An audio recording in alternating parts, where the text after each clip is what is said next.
Ako po ay nalulungkot sa mga comments ng iba. I posted a video, if not yesterday, the other night. Ginabi ako noon eh. So, the comment was like this. I'm so sad by this. Oh my Jesus. Itong comment niya. Hindi po naliligtas ang tao sa pananampalataya. Dapat gagawa. So, wow.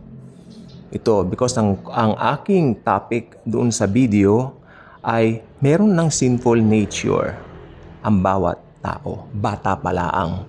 Ito po yung, if you are interested in the video, ilang gabi pa lang naman, pangatlong night pa lang naman yan ngayon. So, makikita nyo po, ito po yung may batang babae tapos may demonyo sa likod. Tingnan na lang po ninyo, pakinggan ninyo yon. And there's one comment there sa baba. So, I think these people don't understand ng pagra-rightly divide the truth at hindi rin sila dispensationalist. So, nakaka-tempt sumagot, but I hold my feelings. Sabi ko, Lord, kung sasagutin ko, hindi rin lang maiintindihan. Para ke? So how about doing a vlog, explain ko po sa inyo kung ano ang tinatawag nating dispensationalism. Okay, kasi dalawa po yan eh, dalawang group of people yan, mayroong mga covenantal, tapos tayo, dispensational tayo, di ba? Kaya ito po ang dispensationalism. Not until they understand these very important truths, 7 truths in all, mas maiintindihan po nila. May mga verses din po ako dito. So I think you really need to get some ball pens and papers with you. If not, just type it in your cellphone. Meron po ditong portion sa mga cellphones natin na pwede kang mag-type para siyang isi-save mo right after, parang folder, ganoon. So please mag-aral po. Kasi alam niyo, isa sa mga prayers ko sa Lord, sana Lord, kung may magko-comment, yung sasabihin niya, naintindihan ko naman yung sinasabi mo. Diba? Parang i-agree sila. Talagang ganito, I really need to explain dispensationalism. Okay? Ito po yung dispensationalism. Ito po yung mga iba't ibang panahon ng pag-handle ng Diyos o pakikipag-deal ng Diyos sa bawat tao. Okay? So, iba't iba po yan. Lalo na mga sinasabi ko na, ito, may nag-comment po last year. Ang sabi niya, ano yung pinagsasabi mo? Kanya sa comment na papupugot ng ulo, ganun ganyan. Ang kaligtasan lang si Jesus. Ginanon po ako. Hindi na po ako umibo.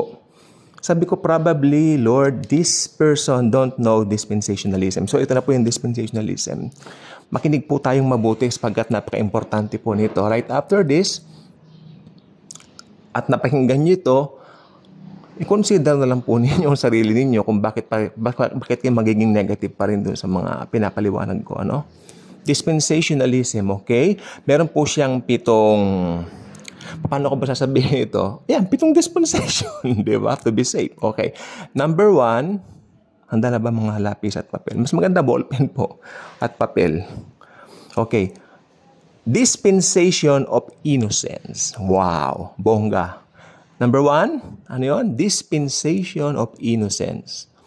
Covered the period of Adam and Eve in the Garden of Eden. So, considered pala yun. Dispensation pala yun. Because, makita po natin ang dealings, makinig pong mabuti, importante po ito, ano ba ang intention ng Diyos? Why He created Adam and Eve? Para mag-enjoy sila, di ba? Not until pumasok ang diablo. Talagang ang diablo ever since pa lang ang gusto niya manggulo. Wala namang katinuan ng utak ng buwisit na yan eh. Ang gusto lang niya talaga manggulo eh. So, ginulo niya. Siguro, to make the long story short, nagkanda buwisit ang lahat, no? Nang mangyari nga yung tinatawag na, kasi sumablay ang tao, naniwala kay Satanas. Okay? So, number 1, dispensation of innocence. Innocence. Inosente sila not until nagoyo sila ng demonyo. Covered the period of Adam and Eve in the Garden of Eden. Okay?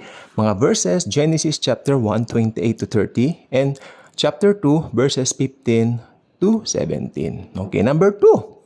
dispensation of conscience. Okay, dito pa rin tayo. From the time of Adam and Eve's eviction from the garden until the flood, pinalayas po sila sa paraiso, tama?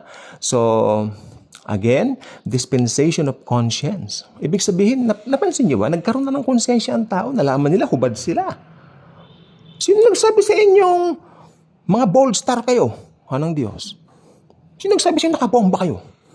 Oh, di ba? Bakit sila na-conscious sa ganon? Oh, dispensation of conscience from the time of Adam and Eve's eviction from the garden until the flood. Siyempre, makikita po natin ito sa Genesis chapter 3, verses 8. Okay? Verse 8, tapos Genesis chapter 8, verse 22. Again, from innocence, naging conscience. How sad. Number 3, dispensation of human government. Period from after the flood to Abraham. Ito na yun. Sila, Noe, gumawa ng tinatawag na arko o bangka, di ba? At nagkaroon nga po ng matinding flood. Ayan po yun. Dispensation din pala yun. Ano? Okay, number 4. Naisulat niyo po ba? Number 4, dispensation of promise. Okay, this is very good. Ito na yung Abrahamic covenant. Nangako ang Diyos kay Abraham, sabi niya, tumingala ka sa sky. Lord, kanya pagka dami-daming between yan. Sabi ng Diyos, bilangin mo nga. Hindi ko po mapibilang yan. O kung gano'n yan karami, gano'n din ang magiging mga lahi mo. Sabi niya, mga anak mo in the future. So, ayan na, dispensation of God's promise yan. Diba? Ito yung tinatawag nilang Abrahamic covenant. So, number 5, ito na po ang malupit. Number 5, ito na, dispensation, natatawa ko, dispensation of law. It lasted almost 1,500. Ipalain mo yun. Dispensation of law, it lasted almost 1,500 years from Mount Sinai until it was suspended after the death of the Lord Jesus Christ on the cross 2,000 years ago. So, dun po. Amen? So, nag-umpisa ito. Di ba, nung nakipag-deal siya kay Abraham, tapos natapos ang law, dispensation of law kay Moses na pala to, sorry. Tapos, mula kay Moses hanggang kay Jesus, natapos po ang dispensation of law nung namatay si Jesus sa cross. Natatandaan po ninyong kortina na hapak, pababa, paitaas. Okay. Mali po ako. Nahapak yung kortina mula itaas hanggang baba. Kasi ang gusto ko sabihin, pag nahapak ito, pababa, paitaas, iyari ka, tawang gumawa nun. O hindi bongga yun, pangit yun, di ba? Pero kung sa taas, nahapak sa taas, pababa, si Lord ang gumawa nun. Okay? Dispensation of law, it lasted almost 1,500 years from Mount Sinai until it was suspended after the death of the Lord Jesus Christ 2,000 years ago on the cross. So, number 3, itong pinakabuhangga dito. Pinakalab ko to Number 6, ako sana. Number 6. Ito po yung dispensation natin yon. Hulaan nyo nga. Hindi ko marinig. Ayun, nakuha nyo. Dispensation of God's grace. Bongga. Dispensation of grace. Day of the Pentecost until the rapture of the church. Kaya sabi ko po sa inyo, ito na po, ito yung mga nagko-comment, makinig po kayo mabuti. Pag na-rapture po ang church, ibang dispensation na po yon. Kaya meron akong sinasabi doon, pag na-rapture na ang church, iba na po ang covenant that time. Kasi ibang dispensation na. Therefore, sa makatuwid, alalaong bagay, ang paraan ng kaligtasan during that time. Faith in Jesus plus magpapugot ka ng ulo. Because without the shedding of the blood, there will be no remission of sin, sabi ng Book of Hebrews. Okay? So, huwag kayong magagalit pag may mga vlogs regarding like this sa mga end times na mga sineshare ko kasi yun po talaga ang mangyayari sa mga maiiwanan ng rapture. I hope hindi kayo isa doon sa maiiwanan, magsama-sama tayong ma-rapture ni Lord Jesus. Okay, dispensation of grace. Number 6, day of the Pentecost. Nagsimula po yan. Tandaan yung day of the Pentecost. Yung akala mga lasing sila, no? Tapos may mga dila ng apoy on each and every apostle's heads, no? Day of the Pentecost until the rapture of the church. Kaya ang titignan po natin dito, ang pinaka-senyalis po na katapusan ng dispensation of grace ay yung the rapture of the church, which is, ito na po yung pinaka-aabangan at pinakahihintay natin anytime soon or anytime now. Okay, ito na po tayo. Number 7, pinaka-last po ito. Millennial Kingdom, fulfillment of the prophecy to Israel that Christ will return and be their king. Makinig pong mabuti. Millennial Kingdom, fulfillment of the prophecy to Israel. Uulitin ko. Fulfillment of the prophecy to Israel. Sa Israel na po pala yun. Kaya yung 7 years of Jacob, makinig pong mabuti, yung 7 years of Jacob, itinalaga ng Diyos para sa bansang Israel. Tapos na po ang mga Gentiles noon. Amen? Na-rapture na po tayo mga Kristiyano. Gusto kong bigyan ng linaw. Ang mga Kristiyano po, mapa Hudyo o mapa Gentiles na tumanggap kay Jesus, Kristiyano yon. So, na-rapture na po ang mga Kristiyano. So, ngayon, magko-concentrate tuloy ang Panginoon sa Israel. Ang Israel po ay kanyang iproprotect, no? Laban sa Antikristo. Tignan nyo, Millennial Kingdom po yan. So, ito po siya. Dispensation po yung Millennial Kingdom. Kasi 1,000 taon yan.